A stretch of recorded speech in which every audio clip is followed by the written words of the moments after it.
รรษาข่าวสารเพื่อการประชาสัมพันธ์ขอเชิญชวนผู้ใจบุญใจกุศล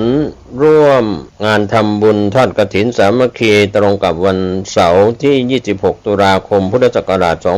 2567 เวลา 9 นาฬิกาเป็นต้นไปณวัดบ้านเหล่าพระเจ้าตาเขียวตำบลบ้านเรือนอำเภอป่าซังจังหวัดลำพูนประวัติวัดบ้านเหล่าพระเจ้าตาเขียวตามตำนานพระพุทธเจ้าทรงเสด็จเลียบโลกโปรดเมงขบุตรพร้อมคณะพระพุทธองค์ทรงประทานเกศา2 เส้นการเวลาต่อมาในปีพุทธศักราช 1235 พระนางจามเทวีพร้อมราชบุตรทั้งสองพระองค์ได้รับการแนะนำจากอุบาสกชื่อขันตคะให้สร้างพระพุทธประธานขึ้นไว้ณสถานที่แห่งนี้พระเจ้าตาเขียวซึ่งเล่าว่ามีพญาอินทร์แปลงร่างเป็นชีมขาวนำลูกแก้วสีเขียวดวงตาพระพุทธรูปจึงได้นามว่าพระเจ้าตาเขียวมีอายุมากกว่า 1,300 ปีกำหนดการทำบุญทอดกฐินสามัคคีวันเสาร์ที่ 26 ตุลาคม พุทธศักราช 2567 เวลา 9 นาฬิกาเป็นต้นไปก็มีคณะกลุ่มสยามบวรโดยคุณแม่สุนันท์นุชวานิชพร้อมครอบครัวเป็นประธานกฐินร่วมกับคณะกรรมการทอดกฐินสามัคคีอีกจำนวนมากท่านที่จะร่วมทำบุญทอดกฐินสามัคคีทั้งภาคปกติและผ่านออนไลน์สามารถส่งเข้าบัญชีธนาคารออมสินชื่อบัญชีพัฒนาวัดบ้านเราเลขที่บัญชี 02029157434 ท่านสามารถร่วมทำบุญโดยตรงได้ที่พระครูภาวนาโสภิตไหวปัตนาผู้ช่วยศาสตราจารย์ด็อกเตอร์เจ้าอาวาสวัดบ้านเหล่าพระเจ้าตากเขียวติดต่อสอบถามและร่วมทำบุญมือถือ 0969525159 ได้ทุกวันก็เป็นงานบุญงานกุศลขอเชิญท่านร่วมทำบุญทอดกฐินสามัคคีเสาร์ที่ 26 ตุลาคม พุทธศักราช 2567 เวลา 9 นาฬิกาเป็นต้นไปณวัดบ้านเหล่าพระเจ้าตาเขียวตำบลบ้านเรือนอำเภอป่าซังจังหวัดลำพูนได้บุญได้กุศลโดยทั่วหน้ากันกฐินทานคือสังฆทานบุญทานยิ่งใหญ่1 เดือนท่านกำหนดไว้นับตั้งแต่วันออกพรรษาถึงขึ้น15 ค่ำเดือน 12สิ้นสุดเวลาเป็นการละทานล้ำค่าสืบทอดนานมาแต่ครั้งพุทธกาล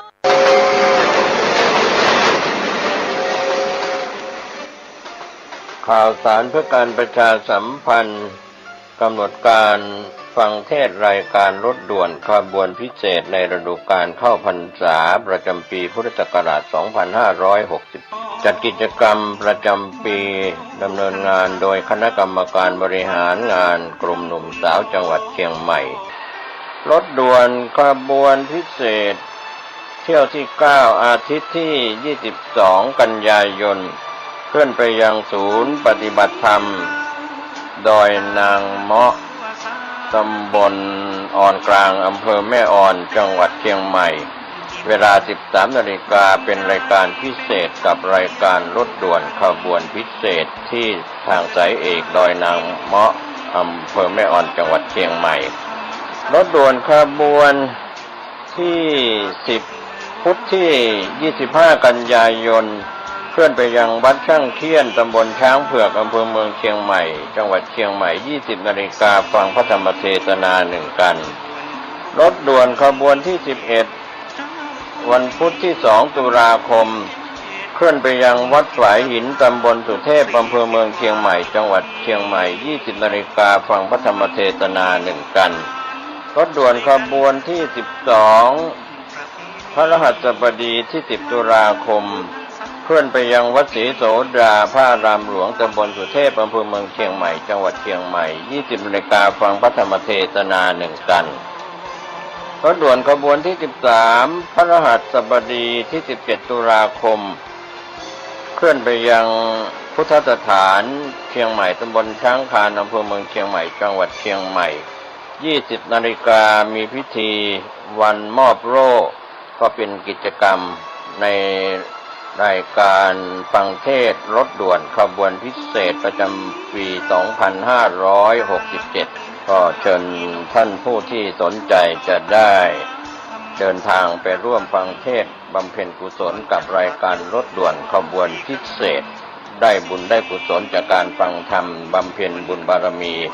ในช่วงเทศกาลเข้าพรรษาและออกพรรษาได้บุญโดยทั่วหน้ากันสวัสดีครับ40 กว่าปีวอนให้ลูกหลานช่วยกันสืบสานเป็นประเพณีสวัสดีครับท่านผู้ฟังที่เคารพธรรมสาระวันนี้ผมกเกษตรเพชรสำริดวิทยากรก็นำเรื่องราวต่างๆคงเป็นเรื่องราวสืบเนื่องต่อกันนะครับของท่านเดี่ยวฝานสอนลูกในเรื่องของสถาบันครอบครัวผมเกษตรเพชรสำริดก็ได้พยายามนำข้อคิดต่างๆนะครับถือว่าสถาบันครอบครัวนั้นเป็นการบริหารโดยคุณพ่อและคุณแม่ที่มีลูกสาวลูกชายก็แล้วแต่นะครับก็ถือว่าเป็นสถาบันครอบครัวที่จะต้องได้รับการอบรมกล่อมเกลาตั้งแต่เด็กๆเกิดมาจำความได้แล้วก็จำความได้รู้เรียงสาจนพัฒนาเป็นเด็กเป็นเด็กชายเด็กหญิงเป็นเยาวชนชายหญิงจนเป็นหนุ่มเป็นสาวมีการศึกษาทำงานทำการเป็นใหญ่เป็นโตกันไปตามวัยนะครับก็ยังไม่พ้นสำหรับความเป็นวัฒนธรรมไทยสกุลไทยนิยมไทยก็ยังต้องใช้หลักธรรมคำสอนในทางพระพุทธศาสนาสอนทางถูกสอนทางผิดว่าอะไรทำถูกอะไรทำผิดอย่างนี้เป็นต้นเป็นตัวอย่างโลกยุคใหม่นะครับท่านผู้ฟังในยุคสื่อสารโซเชียลมีเดียหรือโลกไร้พรมแดนในยุคปัจจุบันและก็จะก้าวกระโดดต่อไปในอนาคตอันใกล้ก็เรียกว่าส่วนของสื่อสารโซเชียลมีเดียทั้งเสียงและภาพและก็คลิปวิดีโอต่างๆก็จะระบาดหนักเมื่อเป็นอย่างนี้อาจจะมีผลกระทบต่อลูกหลานของเราในเรื่องของการใช้สื่อสารที่อาจจะผิดช่องทางไม่ถูกต้องอย่างนี้เป็นต้นเป็นตัวอย่างหลายท่านก็บอกว่าเป็นเรื่องของเด็กๆของลูกหลานเราตามไม่ทันแต่ความจริงนั้นการดูพฤติกรรมการติดตามดูการประพฤติปฏิบัติจะถูกทางไม่ถูกทางอย่างไรเราก็คอยสอดส่องดูแลถ้าเราเอาใจใส่สอดส่องดูแลที่เราปล่อยปละละเลยว่าเขาโตแล้วเขาเป็นวัยรุ่นเขาเป็นวัยรุ่นหนุ่มสาวแล้วเขามีการศึกษาแล้วเขาจะทำอะไรก็ได้แทนที่จะมีพ่อแม่เป็นคู่คิดมิตรคู่ใจของลูกหลานก็กลายเป็นมีเดียทั้งหลายที่อยู่ตามมือถือของเขาไม่หลับไม่นอนกันทั้งกลางวันกลางคืนแชทหากันคุยกันมีทั้งเสียงและภาพที่ดีก็ดีไปภาพที่อนาจารเป็นภาพโป๊ภาพเปลือยอะไรต่างๆก็ถือว่าอาจจะสร้างปัญหาให้เกิดขึ้นกับลูกหลานของเราก่อนวัยเรียกว่ามีเรื่องราวของความรักก่อนวัยที่กำลังเรียนก็เป็นวัยรักวัยเรียนผสมผสานกันมั่วกันไปหมดทำให้เสียอนาคตไม่จบการศึกษาติดยาเสพติดติดเพื่อนอะไรต่างๆมากมายนี่แหละเป็นปัญหาเพราะฉะนั้นวันนี้ท่านที่ไปท่องราตรีไม่ต้องไปไกลในตัวเมืองเช่นเมืองเชียงใหม่เรายามค่ำคืนในช่วงนี้โควิดเจือจางลงไปแล้วก็จะเห็นว่ามีนักท่องเที่ยวทั้งคนไทยส่วนใหญ่ก็เป็นวัยรุ่นหนุ่มสาวนะครับสถานบันเทิงร้านคาราโอเกะร้านอาหารอะไรต่างๆก็เรียกว่าตุลาภาชิกต่างๆก็เต็มบ้านเต็มเมืองย่านกลางใจเมืองก็พูดนามก็ได้ครับถ้าท่านไปดูในช่วงนี้หรือช่วงต่อไปในภายหน้าที่มันยังไม่มีปัญหาโควิดที่ไม่มีกฎหมายการมั่วสุมประชุมกันตอนนี้ก็ถือว่าฟรีเพื่อขายจุดขายการท่องเที่ยวที่ย่านถนนนิมมานเหมิน ท่านไปดูเถิดครับหลัง20 นาฬิกาเป็นต้นไปจะกี่โมงกี่ยามสถานที่ต่างๆมีลูกหลานของเราดิ้งกันสนุกสนานกันก็ทั้งคนไทยและชาวต่างชาตินะแม้เขาไม่ใช่ลูกหลานเราโดยตรงว่าเป็นคนไทยแต่เขาก็เป็นนักท่องเที่ยวจะมีเรื่องของเครื่องดื่มแอลกอฮอล์หรือยาเสพติดหรือไม่ตำรวจในท้องที่ก็รู้อยู่จะเก็บสวยไม่เก็บสวยใต้โต๊ะบนโต๊ะอย่างไรก็ฝากกันไว้ก็ถือว่าเป็นข้อคิดก่อนเรื่องที่จะไปฟังท่านเหลียวฝานสอนลูกครับสอนกันมาหลายตอนหลายครั้งก็คงยังไม่จบก็เป็นตัวอย่างหนึ่งบอกหลายท่านก็บอกว่าเรื่องของเหลียวฝานพูดถึงทำไมเป็นปราชญ์ชาวจีนทำไมไม่พูดถึงปราชญ์คนไทยก็มันมีตัวอย่างอย่างนี้มีตำรับตำราอย่างนี้บางคนก็บอกว่าอ่านมาแล้วรู้มาแล้วแต่หารู้ไม่ว่าเรารู้แล้วอ่านมาแล้วแต่ว่าเรานำมาปฏิบัติได้ไหมท่านเหลียวฝานสอนลูกล้วนแต่เรื่องดีๆและใครล่ะเป็นคนที่อบรมท่านเหลียวฝานยุคนั้นก็มีพระคุณเจ้าซึ่งเป็นพระเถรานุเถระผู้คงศีลคงธรรมมีศีลมีธรรมเป็นปุญญเขตตังของชาวพุทธจากจีนแผ่นดินใหญ่ในสมัยก่อนนั่นแหละมาถึงข้อคำสอนข้อที่4ของท่านเหลียว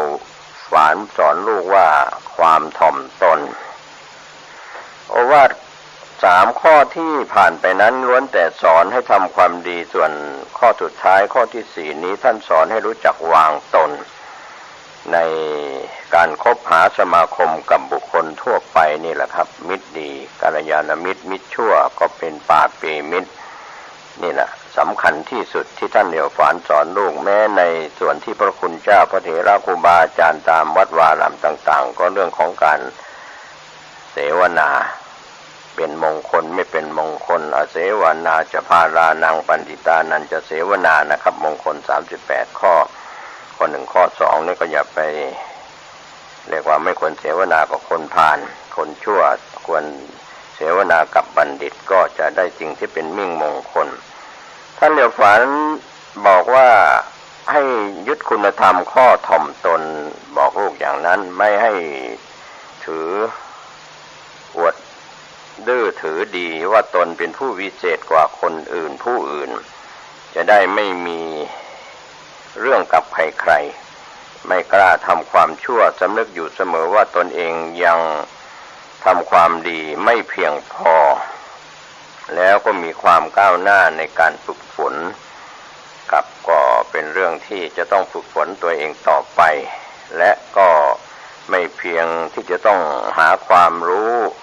เพิ่มเติมอยู่ตลอดเวลาก็ต้องรู้จัก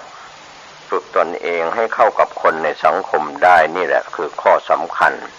อยู่กับคนเข้ากับคนไม่ได้อยู่กับใครเข้ากับสังคมไม่ได้ทำตัวดีตัวเด่นแม้ปัญหาบ้านใกล้เรือนเคียงนะครับท่านผู้ฟังคนที่อยู่บ้านใกล้เรือนเคียงจะเป็นญาติเป็นพี่น้องกันหรือไม่ก็ถือว่าเป็นคนในสังคมบ้านใกล้เรือนเคียงถ้ายังคบกันไม่ได้ทะเลาะเบาะแว้งขัดแย้งกันกับบ้านชิดติดกันเป็นศัตรูกันต่อหน้าแล้วก็ดีรับหลังก็ดีนินทาว่าร้ายกันไปว่าร้ายกันมาก็ดัง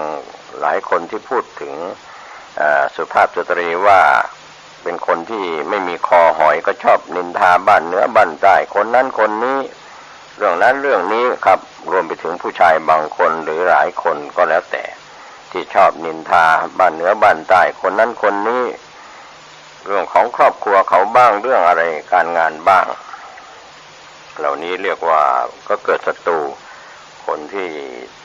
เขาถูกนินทาเขาก็มีเรียกว่ามีหูมีตาจากเพื่อนบ้านที่เขารักกันเขาก็ไปบอกกันว่าบ้านเหนือนั้นว่าการนินทากันว่าเป็นอย่างนั้นอย่างนี้ก็เรียกว่าหอกคือปากทะเลาะกันด้วยเรื่องของปากว่าร้ายนินทากันไปก็ถือว่าเป็นอุปสรรคที่จะได้สร้างความดีที่จะหันหน้าเข้าหากันอยู่บ้านเหนือบ้านใต้ยังไม่พออยู่ในวัดนอกวัดอะไรก็ยังนินทาเรื่องในวัดนอกวัดอะไรอย่างนี้เป็นต้นก็ขัดแย้งกันไปเพราะว่านินทากาเลก็เหมือนเทน้ำก็ ของคนอื่นเห็นเท่าภูเขาโทษของตัวเองมองไม่เห็นนะครับเท่าเส้นผมอะไรต่างๆครับในเรื่องนี้โอวาทของเหลียวฝานบอกลูกว่ามีคัมภีร์เอ็กเก่งได้สอนไว้ว่าผู้ใดยกตนข่มท่านอวดวิเศษกว่าผู้อื่นย่อมต้องประสบความเสียหายผู้ใดอ่อนน้อมถ่อมตัวถ่อมตนไม่จองหองลำพองตนย่อมต้องประสบแต่ความสุขความเจริญแม้แต่แผ่นดินก็หนีกฎนี้ไม่พ้นนะครับดูแต่ขุนเขาดอยสูงตะงานยืนทะมึนเย้ยฟ้าท้าดินก็ยังต้องพังทลายอยู่เนืองๆส่วนแอ่งน้ำที่ต่ำต้อยนั้นกลับมีน้ำขังอยู่ตลอดเวลาแม้แต่ปีศาจก็ชอบให้ร้ายคนทรนงแล้วก็อภิบาลคนที่อ่อนน้อมถ่อมตนวิชาป่วยป่วยก็ได้แบ่งออกเป็น64หน่วยอื่นๆล้วนสอนให้เห็นผลดีแล้วก็ผลชั่วในพฤติกรรมของคนของมนุษย์แต่หน่วยแห่งการอ่อนน้อมถ่อมตัวนี้นะครับท่านผู้ฟังไม่มีผลชั่วเลยมีแต่ผลดีทั้งสิ้นก็เห็นได้ว่าฟ้าดินเทพยดาผีปีศาจและก็มนุษย์ทั้งหลายล้วนนิยมชมชอบคนที่อ่อนน้อมถ่อมตนทั้งหมดทั้งสิ้นแม้ในคัมภีร์อื่นๆก็กล่าวคล้ายๆกันเหมือนกันว่าทนงตนย่อมนำมาซึ่งความวิบัติ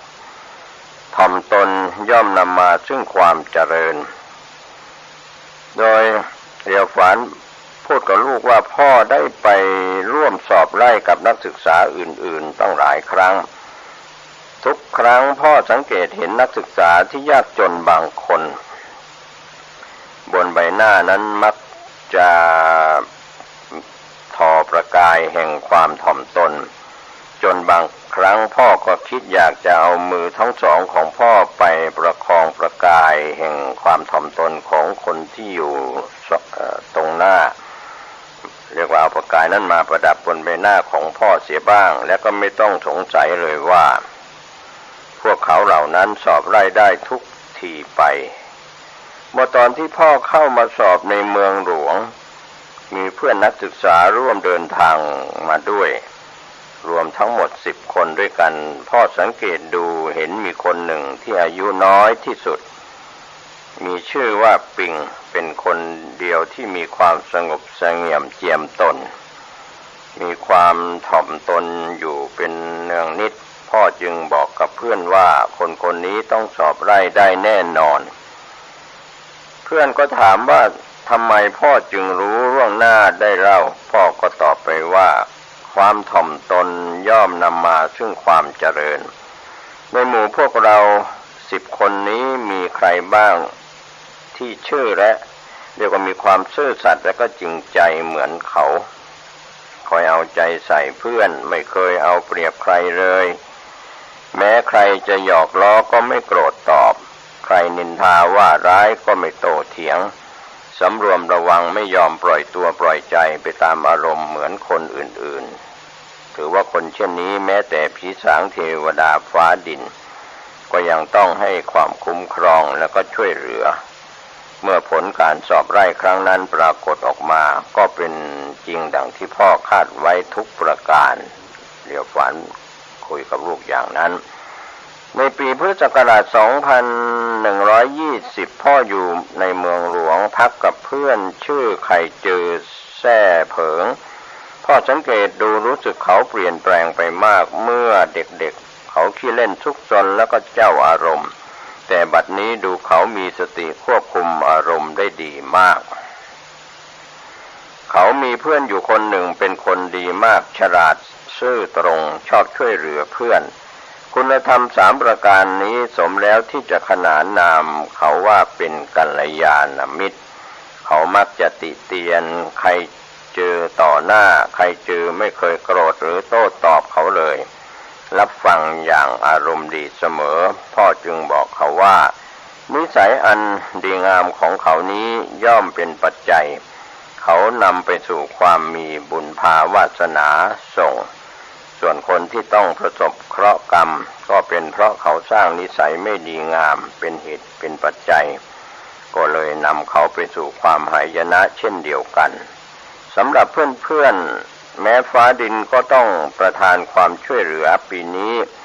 เพื่อนจะต้องสอบไล่ได้อย่างแน่นอนต่อมาก็เป็นจริงดังที่พ่อพูดกับเขาไว้มีเด็กหนุ่มคนหนึ่งแท้เจ้าสอบไล่ได้ในภูมิลำเนาของตนเมื่ออายุยังไม่ถึง20 ปีแต่ต่อมาจะไปสอบกี่ครั้งก็ไม่เคยสอบไล่ได้อีกเลยต่อมาก็ได้ติดตามท่านพ่อที่ต้องย้ายไปรับราชการที่อำเภออื่นในอำเภอนั้นก็มีบัณฑิตที่มีความรู้สูงกว่าท่านหนึ่งซึ่งเด็กหนุ่มได้ทราบข่าวก็รีบนำบทประพันธ์ของตนไปหาเพื่อขอคำแนะนำโดยไม่คาดฝันนะครับท่านบัณฑิตท่านนั้นก็จับผูกกันได้ก็ตวัดข้อความในบทประพันธ์นั้นทิ้งเกือบหมดถ้าเป็นบางคนก็จะโกรธมากแต่เด็กหนุ่มคนนี้นอกจากจะไม่โกรธแล้วยังขอบพระคุณท่านบัณฑิตนี้รีบแก้ไขบทความแล้วก็นำให้ท่านแก้ไขให้อีกด้วยก็แสดงความอ่อนน้อมถ่อมตนเป็นสิ่งที่หาได้ยากยิ่งพอรุ่งขึ้นอีกปีหนึ่งเด็กหนุ่มคนนี้ก็สอบไล่ได้ในปีพุทธศักราช 2135 พ่อได้ไปเมืองหลวงเพื่อเข้าเฝ้าฮ่องเต้ก็ได้พบกับเพื่อนคนหนึ่งดูเขาช่างมีความจริงใจและอารมณ์ดีเสียนี่กระไรประกายแห่งความอ่อนน้อมถ่อมตนอยู่ทั่วบรรยากาศที่รอบๆตัวเขาก็ทำให้พ่อได้สัมผัสกับประกายนี้ด้วยความชื่นชมพ่อกลับมาจากเข้าเฝ้าฮ่องเต้ได้เล่าให้เพื่อนๆฟังว่าหากฟ้าจะประทานความเจริญรุ่งเรืองแก่ใครก็มักจะประทานสติปัญญาให้ก่อนเมื่อมีสติปัญญาแล้วคนที่เจ้าอารมณ์ก็จะเปลี่ยนเป็นคนที่ควบคุมอารมณ์ได้คนที่อวดดีก็จะกลายเป็นคนถ่อมเนื้อถ่อมตัวได้เมื่อพัฒนาตัวเองได้อย่างนี้แล้วคนที่อวดดีก็กลายเป็นคนถ่อมตนได้เมื่อพัฒนาตัวเองฟ้าย่อมประทานบุญพาวาสนามาให้แล้วก็เป็นจริงดังว่าเขาก็สอบไล่ได้ในปีนั้นนั่นเองในปีพุทธศักราช 2077 มีนักศึกษาแท้จางคนหนึ่งมีความรู้ดีเขียนบทความก็ดีเป็นคนเด่นคนหนึ่งในบรรดานักศึกษาทั้งหมดเขาเดินทางมานานเขาเดินทางมายังหนานกิงเพื่อเข้าสอบพักอยู่ที่วัดแห่งหนึ่งเมื่อผลการสอบประกาศออกมาก็ปรากฏว่าสอบตกแทนที่จะโทษตนเองว่าความรู้ยังไม่ถึงจึงสอบไม่ได้กับโกรธกรรมการคุมสอบหาว่าไม่ยุติธรรมมีตาก็หามีแววไม่บทประพันธ์ดีๆก็หาว่าไม่ดีหลวงจีนในวัดท่านหนึ่งได้ยินเข้าจึงยืนยิ้มอยู่เขาก็เลยผ่านโกรธท่านหลวงจีนนั้นไปด้วยหลวงจีนจึงกล่าวกับเขาว่าดูแล้วเห็นทีบทประพันธ์ของท่านไม่ดีจริงเขาก็ยิ่งโกรธใหญ่ตวาดหลวงจีนว่ายังไม่ทันเห็นบทประพันธ์จะรู้ว่าดีไม่ดีได้อย่างไรหลวงจีนก็พูดว่าการประพันธ์ต้องอาศัยความสงบทางใจจิตใจเป็นสมาธิจึงจะเขียนได้ดีท่านควบคุมอารมณ์ไม่ได้หวั่นไหวอยู่ตลอดเวลาเช่นนี้จะเขียนบทประพันธ์ได้ดีอย่างไรนักศึกษาจางก็ได้สติจึงคุกเข่าขอขมาแล้วก็มอบตัวเป็นศิษย์หลวงจีนจึงสอนว่าการสอบไล่ได้หรือไม่ได้ล้วนขึ้นอยู่กับชะตาชีวิตถ้าชะตาไม่ดีแม้จะเขียนบทประพันธ์ได้ดีอย่างไรก็สอบไม่ได้จึงต้องแก้ไขที่ตนเองเสียก่อนนักศึกษาจางก็กราบถามท่านว่าหากขึ้นอยู่กับชะตาชีวิตแล้วจะแก้ไขได้หรือหลวงจีนก็พูดว่าฟ้าประทานชีวิตให้เราแต่ชะตาชีวิตเราต้องสร้างสมเอง หากกระทำแต่กรรมดีมีศีลมีธรรมชอบช่วยเหลือคนอื่นผู้อื่นยิ่งไม่มีผู้รู้เห็นก็ยิ่งเป็นกุศลยิ่งใหญ่ไพศาลมหาศาลเมื่อเราสั่งสมความดีจนเต็มเปี่ยมแล้วเราจะต้องการชะตาชีวิตอย่างไรก็ได้ทั้งนั้นนักศึกษาจางจึงปรารภว่าข้าพเจ้าเป็นคนจนจะมีปัญญาช่วยเหลือคนอื่นได้อย่างไรท่านก็ชี้แจงว่าการทำความดีต้องเริ่มที่ใจมุ่งแก้ไขตัวเองเสียก่อนเช่นการอ่อนน้อมถ่อมตนก็ไม่ต้องใช้เงินเลยทำไมต้องไม่เรียกว่าทำไมท่านไม่ตำหนิตัวเองเสียก่อนว่าความรู้ยังไม่เพียงพอจึงสอบตกแต่กลับไปด่ากรรมการควบคุมสอบนั้นไม่ถูกนักศึกษาจางเพิ่งคิดได้จึงเริ่มปฏิบัติตัวเสียใหม่ลดความหยิ่งพยองลงไปทุกวันเพิ่มคุณธรรมให้กับตัวเองมากยิ่งขึ้นทุกวันต่อมาอีก3 ปีในปีพุทธศักราช2080ในคืนวันหนึ่งก็ได้ฝันไปว่าได้ไปที่ตึกสูงใหญ่หลังหนึ่งเห็นบัญชีรายชื่อนักศึกษาที่สอบไล่วางอยู่1 เล่ม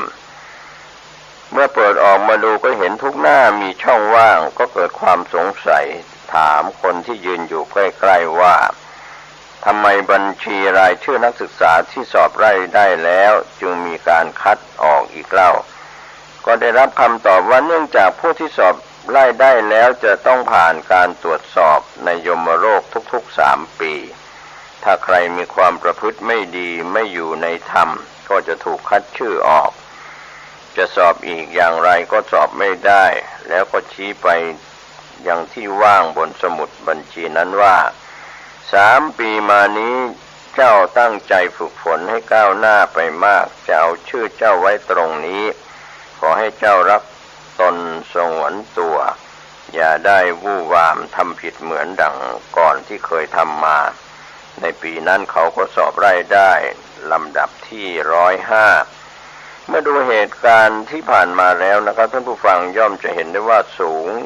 จากศีรษะมนุษย์ไปเพียง3 ฟุตก็มีเทพเจ้าคอยเฝ้าดูอยู่แล้วเราจะต้องทำสิ่งที่เป็นมงคลหลีกเลี่ยงการกระทำอันเป็นอัปมงคลไม่ดีเสียเรียกว่าจะดีจะชั่วจึงอยู่ที่ตัวเราเองถ้าควบคุมจิตใจและความประพฤติของเราให้ดีไม่ทำสิ่งที่ฟ้าดินและผีสางเทวดาไม่พอใจไม่หยิ่งไม่โอหังไม่วู่วามอดทนในสิ่งที่ทนได้ยากฟ้าดินและผีสางเทวดาก็ย่อมจะสงสารเราเห็นใจเราประทานความช่วยเหลือแก่เราคนที่จะเป็นใหญ่เป็นโตในอนาคตย่อมไม่ทำจิตใจคับแคบเห็นแก่ตัวย่อมไม่เป็นผู้ทำลายความสุขความเจริญของตัวเองความถ่อมตัวถ่อมตนทำให้มีโอกาสที่จะได้รับการอบรมสั่งสอนจากท่านผู้รู้ก็คล้ายๆน้ำยังพ่องอยู่ไม่ใช่น้ำชาหรือน้ำล้นแก้วล้นถ้วยอะไรอย่างนี้ก็เรียกว่าพ่องเพื่อจะรับคำสอนได้รับประโยชน์จากท่านเหล่านั้นไม่จบไม่สิ้นนักศึกษาจึงควรทำตัวเช่นนี้เดี๋ยวฝันจึงพูดกับลูกต่อไปว่าลูกจงจำไว้ว่าคนที่ยกตนข่มท่านถือดีอวดเบ่งนั้นแม้จะได้ดิบได้ดีก็ไม่ยั่งยืนนานโบราณท่านก็ว่าไว้ปรารถนาชื่อเสียงย่อมได้ชื่อเสียงปรารถนาความร่ำรวยก็ย่อมได้เป็นเศรษฐีความปรารถนาของมนุษย์เปรียบประดุจดังรากแก้วของต้นไม้เมื่อยังลึกลงดินแล้วต้นไม้ก็จะมีกิ่งก้านไผ่สารออกดอกออกผลตามฤดูกาลรากแก้วของมนุษย์ก็คือการอ่อนน้อมถ่อมตัวถ่อมตนไม่ว่าจะเป็นเรื่องเล็กน้อยหรือเรื่องใหญ่เราจะต้องยึดมั่นในคุณธรรมข้อนี้ถ่อมตัวถ่อมตนไว้อยู่เสมอให้ความสะดวกแก่ผู้อื่นเมื่อไม่ทำให้ผู้อื่นสะเทือนใจเพราะความอวดดีของเราแล้วฟ้าดินย่อมประทับใจในความดีของเรา พวกนักศึกษามักบนหรือบวงสรวงเทพยดาฟ้าดินขอให้สอบไล่ได้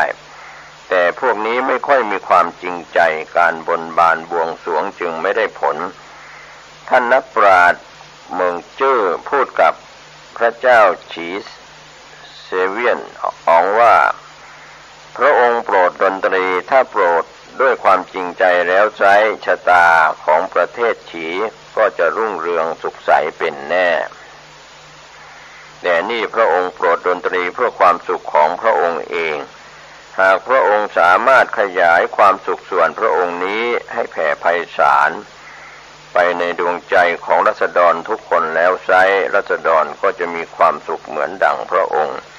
ทุกคนก็จงแสดงออกซึ่งความจงรักภักดีต่อพระมหากษัตริย์อย่างสุดหัวใจคือฮ่องเต้ชะตาของบ้านเมืองฉีจะไม่รุ่งเรืองสุขใสอย่างไรได้ก็เมื่อลูกต้องการสอบไล่ได้เป็นขุนนางลูกก็จะต้องตั้งความปรารถนาไว้ดุจรากแก้วของต้นไม้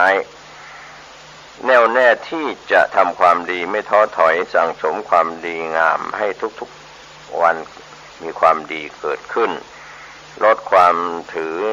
ตัวถือตนอวดดื้อถือดีให้หมดสิ้นไปก็จะสร้างอนาคตของลูกชะตาชีวิตจะทำอะไรได้ขอให้ลูกจงเพียรพยายามต่อไปเถิดความสำเร็จย่อมรอลูกอยู่แล้วอย่างแน่นอนเนี่ยครับก็เป็นเรื่องราวที่ทำให้เราได้คิดได้พิจารณาถึงหลักธรรมคำสอนพ่อสอนลูกเหลียวฝานไม่เสียหลายวันนี้เราเป็นพ่อเป็นแม่เป็นผู้ปกครองเป็นครูเป็นอาจารย์อยู่ในสถานศึกษาอยู่โดยเฉพาะพระเถระพระคุณเจ้าก็สั่งสอนศรัทธาประชาชนทั้งภาคปกติภายในวัดนอกวัดหรือทางสื่อทีวีสื่อวิทยุกระจายเสียงหรือพิมพ์หนังสือเป็นคำสอนหรือสอนกันในชั้นเรียนต่างๆก็จะเป็นสิ่งดีโดยเฉพาะสถาบันครอบครัวท่านต้องห่วงใยอบรมลูกหลานของท่านวันนี้และวันหน้าก็จะเป็นวันดีในวันหน้าอย่างแน่นอนถ้าเราทำวันนี้ให้ดีทุกท่านทุกครอบครัวสวัสดีครับทานคือสังฆทานบุญทานยิ่งใหญ่ขอเชิญชวนผู้ใจบุญใจกุศลร่วมเป็นเจ้าภาพทอดถวายกฐินสายสามัคคีสมทบทุนติดตั้งระบบโซลาร์เซลล์เพื่อผลิตกระแสไฟฟ้าภายในวัดร้องอ้อทอดถวายณวัดร้องอ้อตำบลสันปิเสื้ออำเภอเมืองจังหวัดเชียงใหม่ตรงกับวันอาทิตย์ที่3พฤศจิกายนพุทธศักราช2567ขึ้น3ค่ำเดือนยี่เหนือเวลา 10:19 นาทีเป็นต้นไปก็ขอเชิญชวนท่านแจ้งข่าวร่วมบุญได้ที่พ่อนายเอียนไวนกเอี้ยงผู้อำนวยการน้อยสุปัญญาใหญ่วงศ์คุณพ่อสุจริตบุญทริกและคุณแม่นายเขาเดียพ่อหลวงสว่างธาตุอินจันทร์ประธานเครือข่ายกองทุนแม่ของแผ่นดินจังหวัดเชียงใหม่และภาคเหนือตอนบนก็เป็นงานบุญงานกุศลร่วมเป็นเจ้าภาพทอดถวายกฐินสายสามัคคีของพระสงฆ์ที่จำพรรษาท่วนไตรมาสของวัดร้องอ้อตำบลสันปิเสื้ออำเภอเมืองเชียงใหม่จังหวัดเชียงใหม่อาทิตย์ที่3พฤศจิกายน2567ได้บุญได้กุศลโดยทั่วหน้ากันขอเชิญสาธุชนสร้างบุญกุศลยิ่งใหญ่ร่วมทอดกฐินด้วยใจสร้างหลักชัยชีวิตไว้สวัสดีครับท่านผู้ฟังที่เคารพวันนี้ผมเกษตรเพชรนิตนำเรื่องราวเปตะโลกของเปรตนำเสนอมาถึงเรื่องของอภิชฌามานะเปตะวัตถุนะครับก็ได้เล่าไปถึงเปรตที่เกิดขึ้นว่ามีเรื่องของเปรตเปื่อยมีร่างเป็นเปรตครึ่งหนึ่งเรียกว่าเป็นเปรตครึ่งตัวก็นำเล่าไปแล้วบางส่วนบางตอน ก็ในครั้งที่พระพุทธเจ้าประทับอยู่ที่วัดเชตวันมหาวิหารอินเดียโบราณนั้นก็ได้ปรารภเปรตพรานตนหนึ่งโดยพรานคนหนึ่งนั้นอยู่ในบ้านชื่อว่าจุนทัตถิระเลยวาสภคามฝั่งแม่น้ำคงคาด้านอีกทิศหนึ่งเขาล่าเนื้อในป่าย่างเนื้อร่ำกินที่เหลือก็เอาหอบใบไม้หามมาเรือนพวกเด็กๆเห็นเข้าที่ประตูบ้านก็วิ่งเหยียดมือร้องขอจงให้เนื้อฉันจงให้เนื้อฉันเขาก็ได้ให้เนื้อแก่เด็กเหล่านั้นคนละน้อยคนละน้อยภายหลังพวกเด็กเห็นเขาที่ประตูบ้านผู้ไม่ได้เนื้อประดับดอกราชพฤกษ์และหอบเอาไปบ้านเป็นจำนวนมากจึงวิ่งเหยียดมือร้องขอว่าจงให้เนื้อฉันจงให้เนื้อฉันเขาก็ได้ให้ดอกไม้แก่เด็กเหล่านั้นคนละดอกสมัยต่อมาเขาตายลงแล้วก็ได้บังเกิดในหมู่เปรต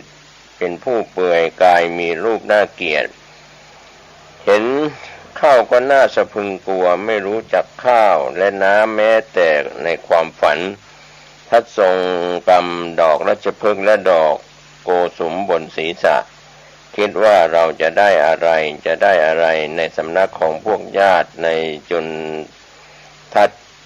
ถิระคามเมื่อน้ำในแม่น้ำคงคาไหลไม่ขาดสายจึงเดินทวนกระแสน้ำไป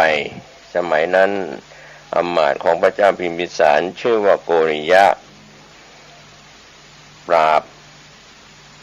ศัตรูชายแดนที่กำเริบเสบสารได้สงบแล้วก็กลับมาส่งพลบริวารมีพลช้างพลม้าเป็นต้นไปทางบกส่วนตนนั้นไปทางเรือตามกระแสน้ำแม่น้ำคงคาก็ได้เห็นเปรตเดินไปก็ได้พูดคุยกับเปรตได้นำเล่าไปตอนที่ผ่านมาดังนั้นในการที่พระพุทธองค์จะได้อนุเคราะห์เปรตโดยอาศัยโกริยมหาอมาตย์เป็นผู้อนุเคราะห์เปรตจึงสำเร็จทาน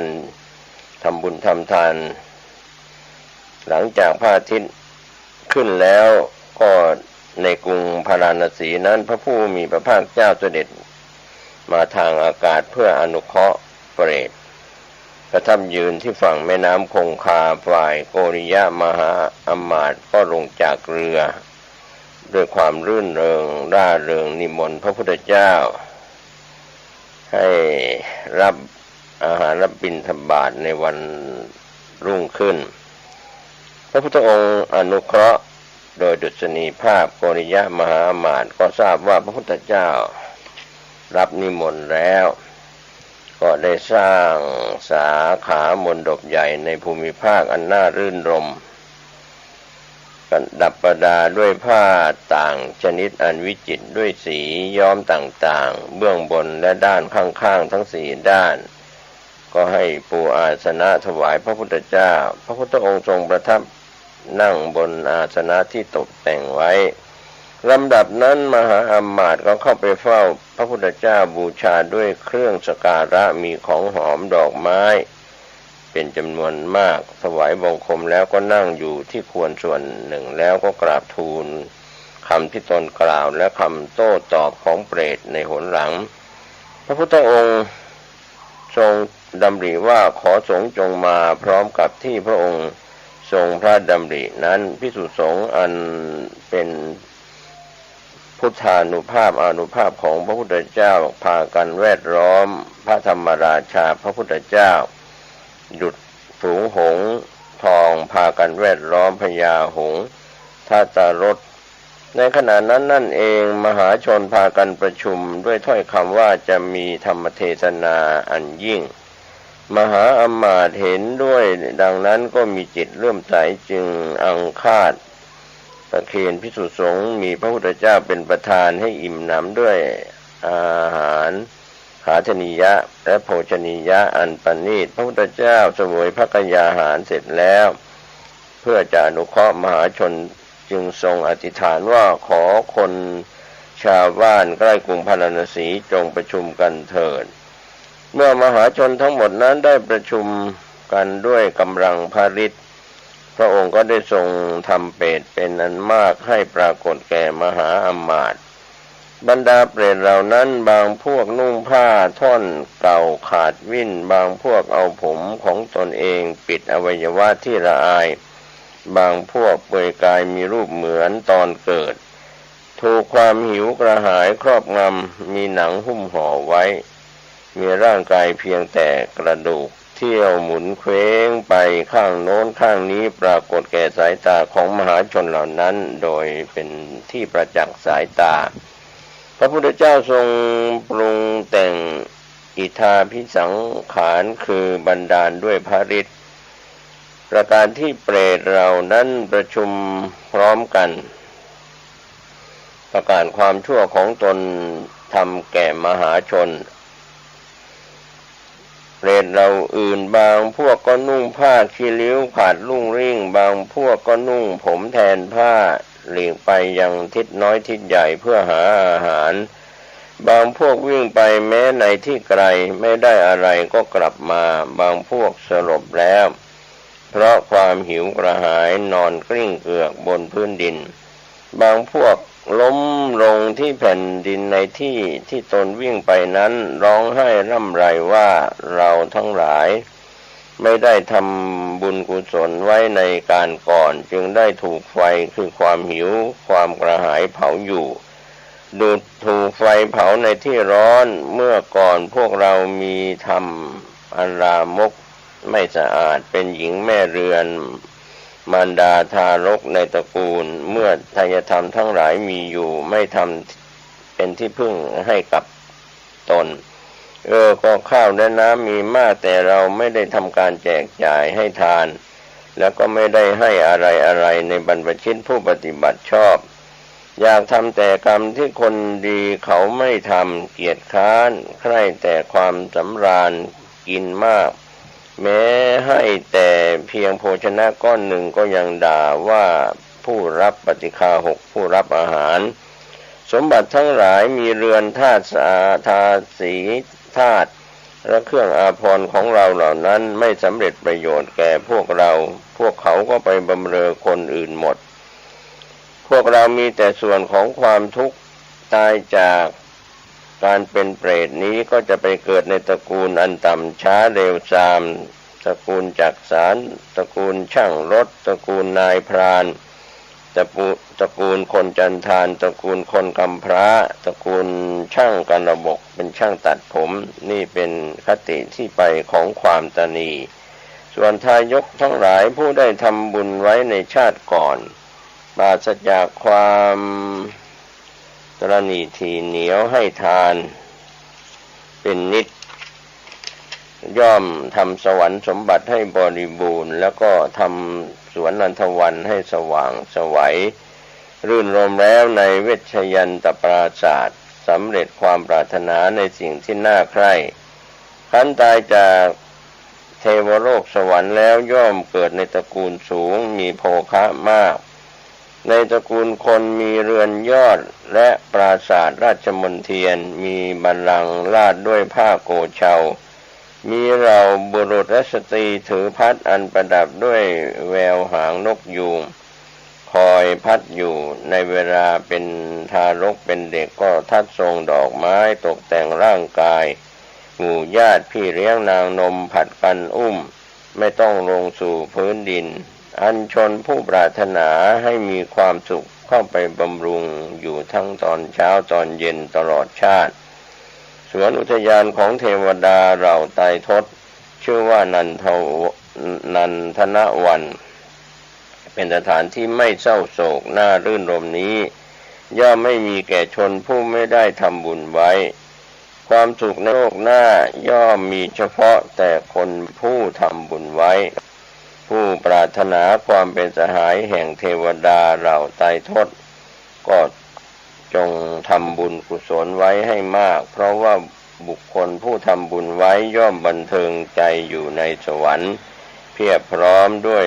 โภคสมบัติพระพุทธเจ้าแสดงธรรมโดยพิสดารตามควรแก่อัธยาศัยของมหาชนผู้ประชุมกันในที่นั้นก็มีโกริยะอำมาตย์เป็นประมุขผู้มีใจสลดในเมื่อเปรตเหล่านั้นประกาศถึงคติของกรรมที่ตนเองทำไว้โดยทั่วไปและคติของบุญกรรมด้วยประการอย่างนี้ในเวลาจบเทศนาสัตว์ 84,000 ได้ตรัสรู้ธรรมก็จบในอภิชมานะเปตวัตถุที่หนึ่งไปถึงตอนสานุวาสีเถระเปตวัตถุว่าด้วยพระเถระทำทานอุทิศถึงเปรตพระเถระชาวกุนดินครรูปหนึ่งอยู่ที่ภูเขาสานุวาสีมีนามว่าโปฏฐปาทะเป็นสมณะผู้มีอินทรีย์อันอบรมดีแล้วพ่อแม่และพี่ชายของท่านเกิดในยมโลกไปเรียกว่าตายไปบังเกิดในโลกแล้วเสวยทุกขเวทนาเพราะทำกรรมอันรามกพ่อแม่ไปตกในยมโลกจากโลกนี้ไปสู่เปรตโลกของเปรตเหล่านั้นถึงทุกขติมีช่องปากเท่ารูเข็มลำบากยิ่งนักเปลือยกายสู้ผอมมีความเกรงกลัวสะดุ้งหวาดเสียวมากมีการงานทารุณไม่อาจแสดงตนแก่พระเถระได้เปรตผู้เป็นพี่ชายของท่านตนเดียวเปลือยกายรีบไปนั่งคุกเข่าประนมมือแสดงตนแก่พระเถระพระเถระไม่ใส่ใจถึงเป็นผู้นิ่งเดินเลยไปเปรตนั้นจึงบอกให้พระเถระรู้ข้าพเจ้าเป็นพี่ชายของท่านไปสู่เปตโลกของเปรตข้าแต่ท่านผู้เจริญพ่อแม่ของท่านเกิดในยมโลกเสวยทุกข์เพราะทำบาปกรรมจึงจากโลกนี้ไปสู่เปตโลกเปรตผู้เป็นพ่อเป็นแม่ของท่านทั้งสองนั้นมีช่องปากเท่ารูเข็มลำบากมากเปลือยกายสู้ผอมมีความเกรงกลัวสะดุ้งหวาดเสียวมากมีการงานทารุณไม่อาจแสดงตนแก่ท่านขอท่าน จงเป็นผู้มีความกรุณาอนุเคราะห์แก่พ่อแม่จงให้ทานแล้วอุทิศส่วนกุศลไปให้ท่านเมื่อบุญกุศลนั้นถึงพวกเราผู้มีการงานอันทารุณจะยังอัตภาพให้เป็นไปได้เพราะทานอันท่านได้อุทิศให้แล้วพระเถระกับภิกษุอื่นอีก12รูปเที่ยวไปบิณฑบาตแล้วกลับมาประชุมในที่เดียวกันเพราะเหตุแห่งภัตกิจการฉันอาหารพระเถระจึงกล่าวกับภิกษุทั้งหมดนั้นว่าขอท่านทั้งหลายจงให้ภัตตาหารที่ท่านได้แล้วแก่ผมเถิดผมจะทำสังฆทานเพื่ออนุเคราะห์ญาติทั้งหลายภิกษุเหล่านั้นจึงมอบถวายพระเถระนิมนต์สงฆ์ถวายสังฆทานแล้วอุทิศส่วนกุศลไปให้พ่อแม่และพี่ชายด้วยอุทิศเจตนากุศลนี้ขอทานนี้จงสำเร็จแก่ญาติทั้งหลายของเราขอญาติทั้งหลายจงมีความสุขเถิดในลำดับที่อุทิศให้นั่นเองโภชนะอันปราณีตสมบูรณ์มีแกงและกับหลายอย่างเกิดขึ้นแก่เปรตเหล่านั้นภายหลังเปรตผู้เป็นพี่ชายมีผิวพรรณดีมีกำลังมีความสุขได้ไปแสดงตนแก่พระเถระแล้วก็กล่าวว่าข้าแต่ท่านผู้เจริญอาหารโภชนะอันมากมายที่พวกข้าพเจ้าได้แล้วแต่ขอท่านจงดูข้าพเจ้าทั้งหลายจงเป็นคนเปลือยกายอยู่ขอท่านจงพยายามให้ข้าพเจ้าทั้งหลายได้ผ้านุ่งผ้าห่มด้วยเถิดพระเถระเลือกเก็บผ้าจากกองหยากเยื่อเอามาทำจีวรแล้วถวายสงฆ์อันมาแล้วจากทิศทั้งสี่ครั้นถวายแล้วได้อุทิศส่วนกุศลให้พ่อแม่และพี่ชายด้วยอุทิศเจตนากุศลว่าขอทานนี้จงสำเร็จแก่ญาติทั้งหลาย ขอพวกญาติของเราจงมีความสุขเถิดในลำดับแห่งการอุทิศส่วนบุญนั่นเองผ้าทั้งหลายได้เกิดขึ้นแก่เปรตเหล่านั้นภายหลังเปรตเหล่านั้นนุ่งห่มผ้าเรียบร้อยแล้วได้มาแสดงตนแก่พระเถระแล้วก็กล่าวว่าข้าแต่ท่านผู้เจริญข้าพเจ้าทั้งหลายมีผิวพรรณดีมีกำลังมีความสุขมีผ้านุ่งห่มมากกว่าผ้าที่มีในแคว้นของพระเจ้านันทราชผ้านุ่งผ้าห่มทั้งหลายของพวกเราไพบูลย์ได้มีค่ามากก็คือผ้าไหมผ้าขนสัตว์ผ้าเปลือกไม้ผ้าฝ้ายผ้าป่านผ้าด้ายแกมไหมผ้าเหล่านั้นแขวนอยู่ในอากาศข้าพเจ้าทั้งหลายเลือกนุ่งห่มแต่ผืนที่พอใจแต่ว่าพวกข้าพเจ้ายังไม่มีบ้านเรือนอยู่ขอท่านจงพยายามให้พวกข้าพเจ้าได้บ้านเรือนเถิดพระเถระสร้างกุฏิอันมุงด้วยใบไม้แล้วได้ถวายสงฆ์ซึ่งมาแต่ทิศทั้งสี่ครั้นแล้วก็ได้อุทิศส่วนกุศลให้พ่อแม่และพี่ชายด้วยอุทิศกุศลเจตนาดีที่เป็นบุญขอผลแห่งการถวายกุฏินี้จงสำเร็จแก่พวกญาติของเราขอพวกญาติของเราจงมีความสุขเถิด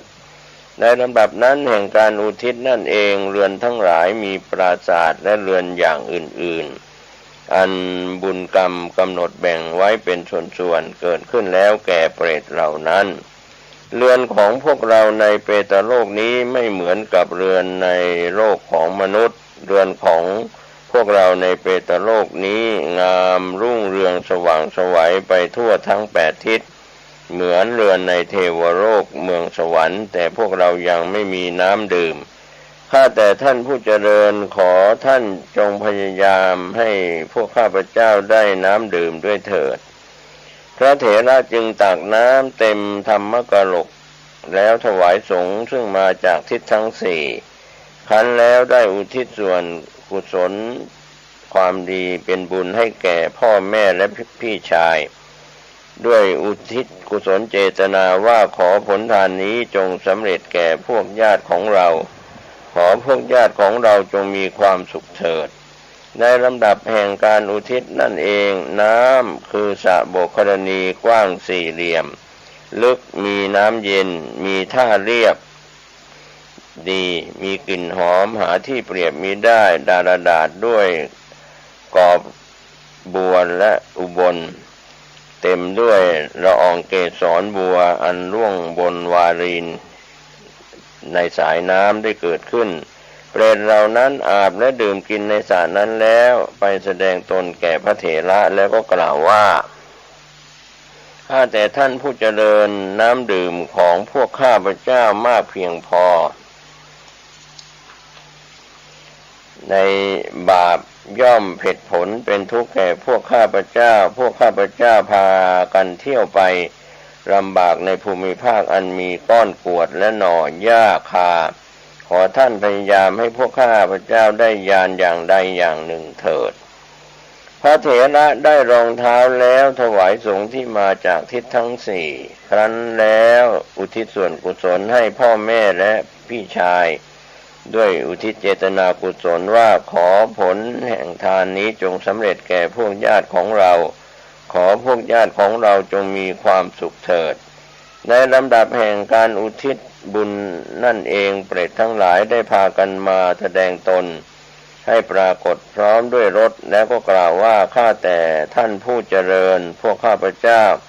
เป็นผู้อันท่านอนุเคราะห์แล้วด้วยการให้ข้าว